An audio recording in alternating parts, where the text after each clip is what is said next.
Is failure the end? Some people might think that it is, but it isn't. If you ask the man called Curate Cathy, he would say that was one of the best things that ever happened to him. He grew as a person. Through his failures, he learned. And now, where he finds himself is a far better place because of those failures. After he came out of the Second World War, he wanted to work. His dream was to have a restaurant. He wanted to do it with his brother Ben.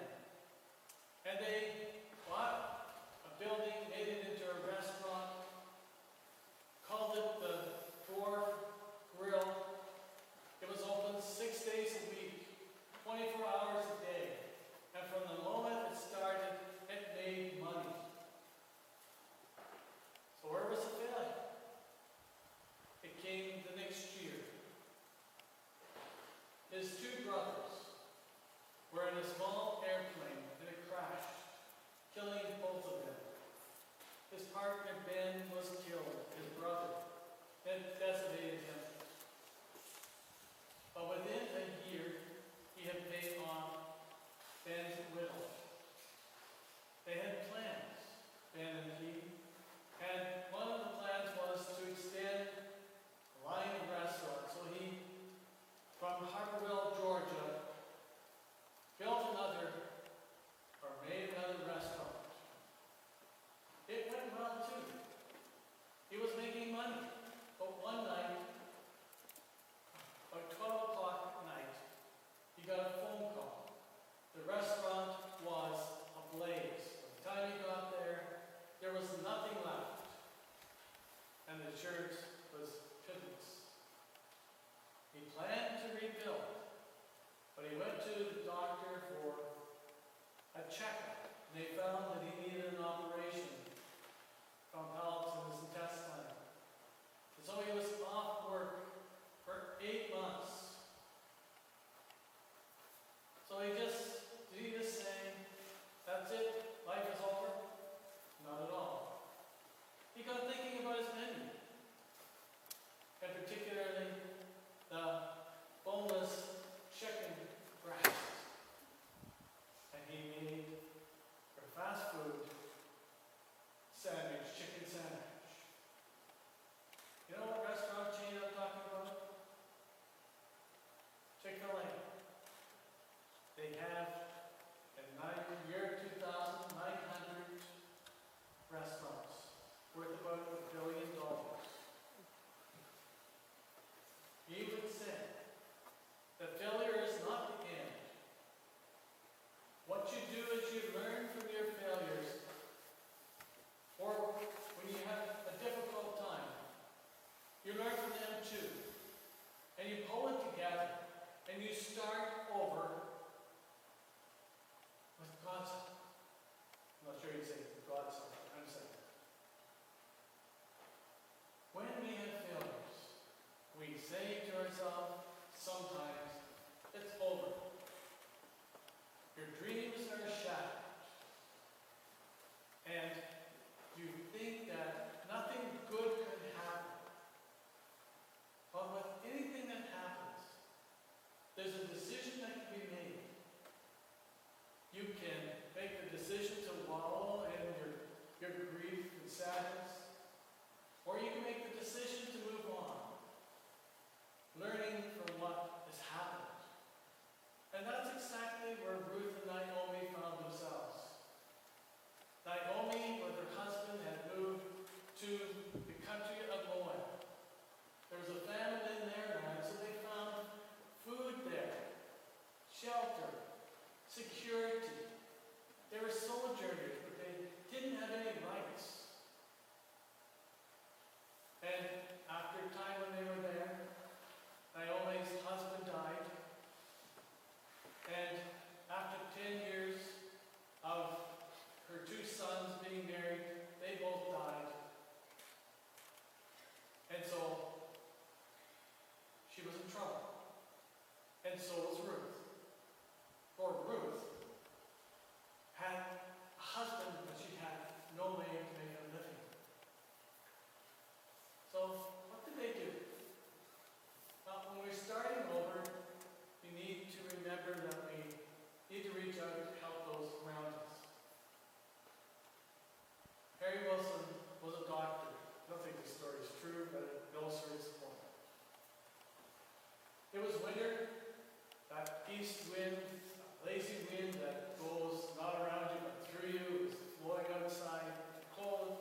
just finished reading a book by Bob Furman.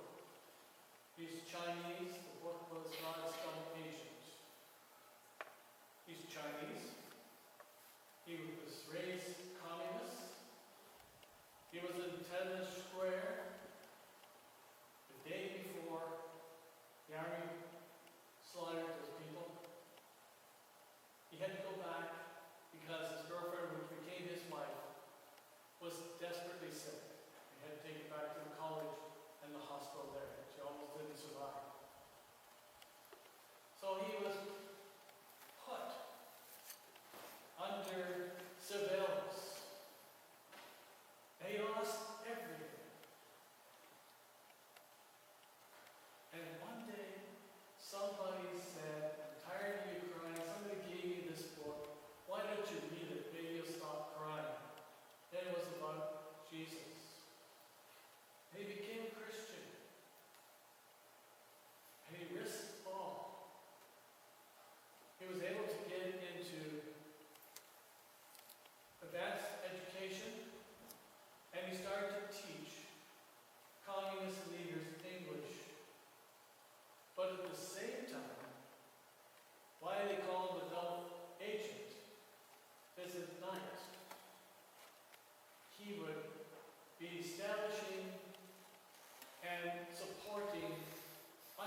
It's a kinsman redeemer.